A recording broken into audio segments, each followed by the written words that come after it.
컨쇼 라이브 대학교 분석 방송 시작하도록 하겠습니다. 자, 오늘 제가 준비한 대학교는 바로 서울시립대학교고요.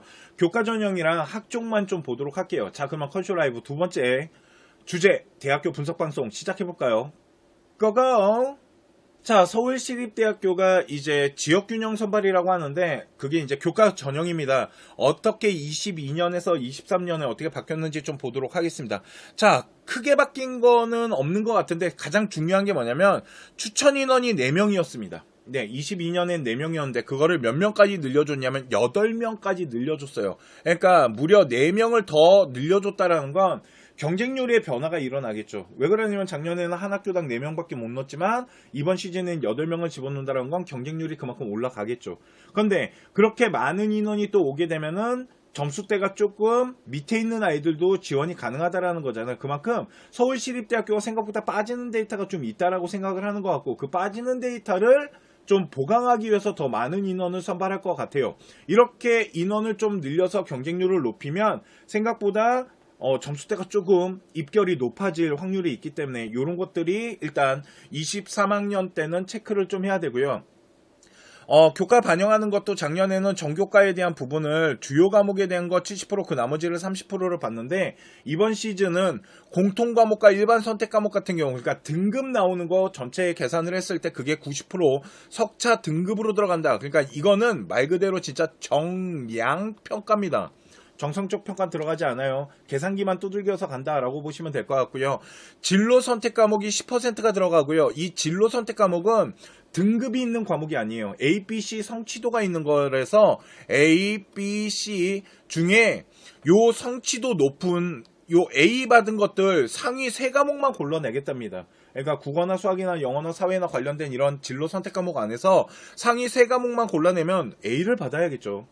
그리고 솔직히 요거에 대한 반영은 좀 미비할 것 같아요. 웬만하면 다 이제 A를 받은 아이들이 많기 때문에 그러니까 만일 B를 받았다라면은 어느 정도 이제 빠지는지는 나중에 대학교 계산법 나오면 계산해봐야겠지만 일단은 A 3개가 필요하다라고 보시면 될 것 같습니다. 그러니까 상위 3과목이 구성돼 있어야 된다. 그리고 3학년 성적에서 좀 많이 반영이 되겠죠. 자, 그러면 서울시립대학교 지역균형 선발전형 일명 교과전형 어떻게 아이들을 선발하는지 좀 볼게요. 전체 196명을 지금 예정하고 뽑을 생각이고요. 일단은 고등학교 졸업자고요. 3학년 1학기까지 성적이 들어간다라고 보시면 될 것 같아요. 그리고 8명을 선발한다고 아까 말씀드렸습니다. 4명을 늘렸고요. 그리고 교과 100% 그래서 정량 평가만 진행된다. 그러니까 내신 등급만 잘 받으면 되고 진짜 생활기록부를 보는 게 아니기 때문에 우리 아이가 누군지도 모르고 뽑혀요. 왜 그러냐면 대학교에 생기부가 반영되는 게 아니고 정말 점수만 제공해 주다 보니까 그랬을 때 일반 과목 90% 진로 선택 과목 10%에서 석차 등급과 진로 선택 과목 중에 잘한 거 3과목이 들어간다라고 보시면 될 것 같습니다. 자, 그러면 작년 데이터를 기준으로 저희 컨쇼가 이번에 어느 정도 성적대가 형성되면은 합격선을 좀 형성할 수 있고 도전권을 형성할 수 있는지 문과랑 이과로 나눠서 한번 계산을 좀 해봤거든요. 그 데이터를 한번 보도록 하겠습니다. 자, 일단은 이거는 대학교 환산 점수입니다. 그러니까 시립대학교로 해서 등급을 환산 1000점 만점으로 환산시켰다라고 보시면 되는데 일단은 시립대학교가 이걸 작년 데이터를 기준으로 이번 년에 저렇게 90%의 진로 선택 과목 상위 3과목에 10%를 했을 때 어느 정도 점수대가 형성될 건지에 대해서 봤는데 일단은 이게 이제 학과마다 좀 차이가 나요. 학과마다 차이가 나는데 전체적으로 이 정도 점수대가 형성됐다라면 한번 학과별로 계산하면서 찾아보셨으면 좋겠다라고 기준선을 좀 보여드리고 싶어서요. 문과 같은 경우는 안정권 점수가 일단 980점대 그리고 적정선 라인에서 972점 정도 되면 충분히 해볼 하다라고 보시면 될 것 같고 960점대가 형성되는 문과는 960점대 일단 65점대만 되더라도 충분히 한번 던져볼 필요는 있다라고 보시면 될 것 같아요. 그런데 시립대학교는 문과보다 이과 아이들의 점수대가 조금 더 높게 형성이 되는 학교입니다. 그러다 보니까 자연계 같은 경우는 안정권을 형성하기 위해서 한 982점대까지는 좀 올려야 될 것 같고요. 적정 라인으로는 976점대 그리고 도전권 라인으로는 970점대 960점대도 지원할 수 있는 과들은 있습니다. 비인기과 같은 경우는 그렇게 가능한데 네, 저희가 이제 계산을 해봤을 때 전체적인 학과의 보편적 데이터로는 970점대는 좀 넘어가야 된다라고 보시면 될 것 같고 980점대가 넘어가게 되면 점점 안정권에 가까워진다.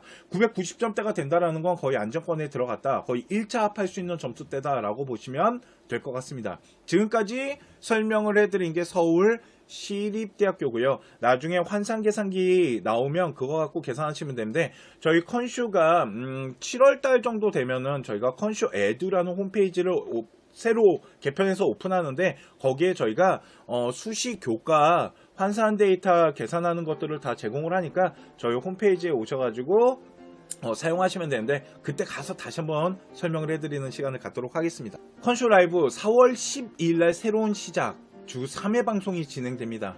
화요일은 프리미어 회원님들 전용으로 하는 라이브가 진행이 되고 있고요.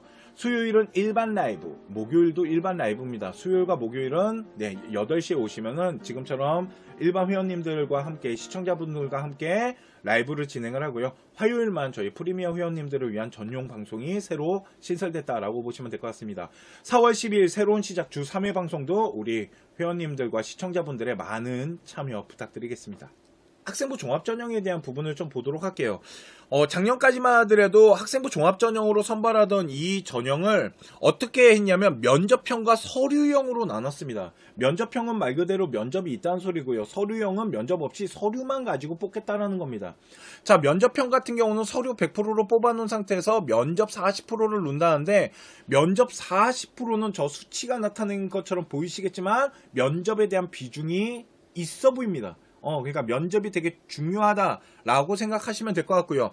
밑에 서류형 같은 경우는 서류 100%다라고 보시면 되면 그러면 이런 생각을 갖게 됩니다. 제가 이거 면접형이랑 서류형 방송 찍어 놓은 게 있는데 면접형과 서류형 같은 경우는 이게 서류만 보다 보니까 서류에 대한 비중이 높잖아요.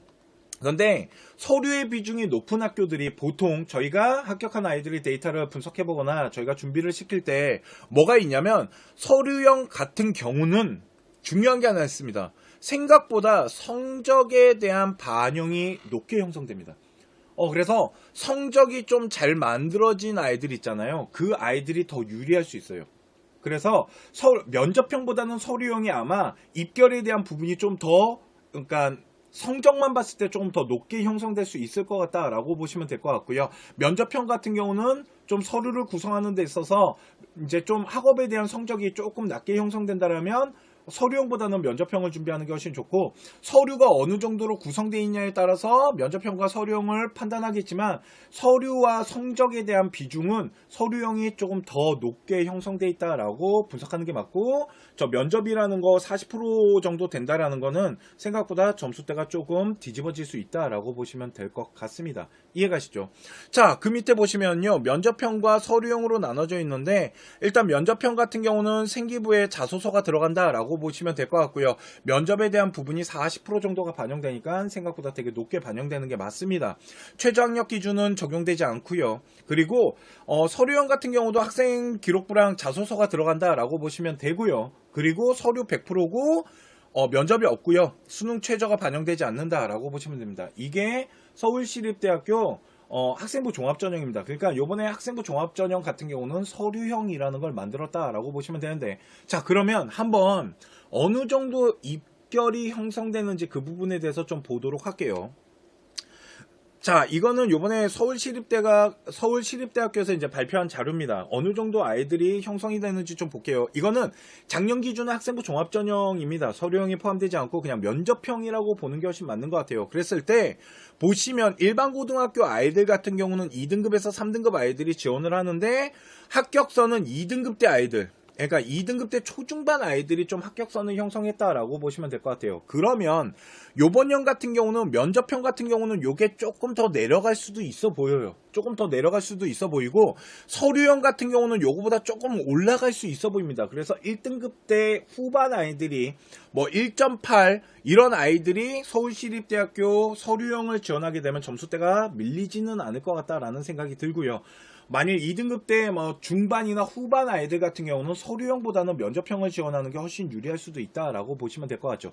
자, 그러면 특목고 아이들 일단 자사고 이게 이제 전국 자사인지 일반 이제 광역 자사, 지역 자사인지는 구분이 되지는 않지만 어느 정도 수준이냐면 저희가 봤을 때 전국 자사 같은 경우는 4등급대 아이들까지 또 가능해 보이고요.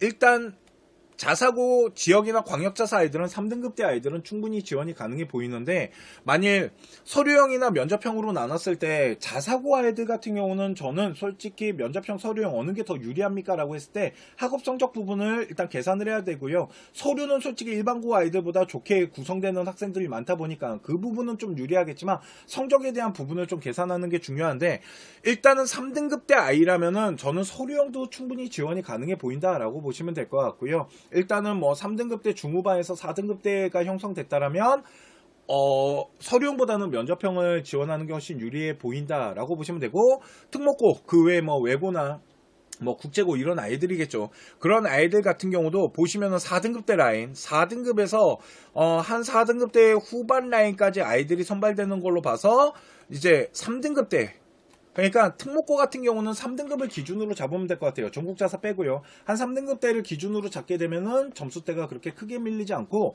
요 3등급대 아이들 아마 계산해 보면은 일반 고등학교로 했을 때 아마 2등급대 초반에 원점수가 형성이 될 것 같아요. 그러니까 그 정도 형성이 되는 학생들이 서울시립대학교를 지원하는 라인이다라고 보시면 되고 특목고 아이들 같은 경우는 한 4등급대까지도 충분히 한번 해볼 만하다라고 보시면 될 것 같습니다. 그러면 5등급이랑 6등급 아이들은 어떨까요? 솔직히 5등급이랑 6등급 아이들이 좀 합격선을 형성하는 데 있어서는 약간 밀려나는 부분들이 있고 만약 서류형 같은 경우는 점수대가 조금 밀린다라면은 면접형으로 지원하는 게 훨씬 유리하다라고 보시면 될 것 같습니다. 이해가시죠? 이게 서울시립대학교 학생부 종합전형이다라고 보시면 될 것 같습니다.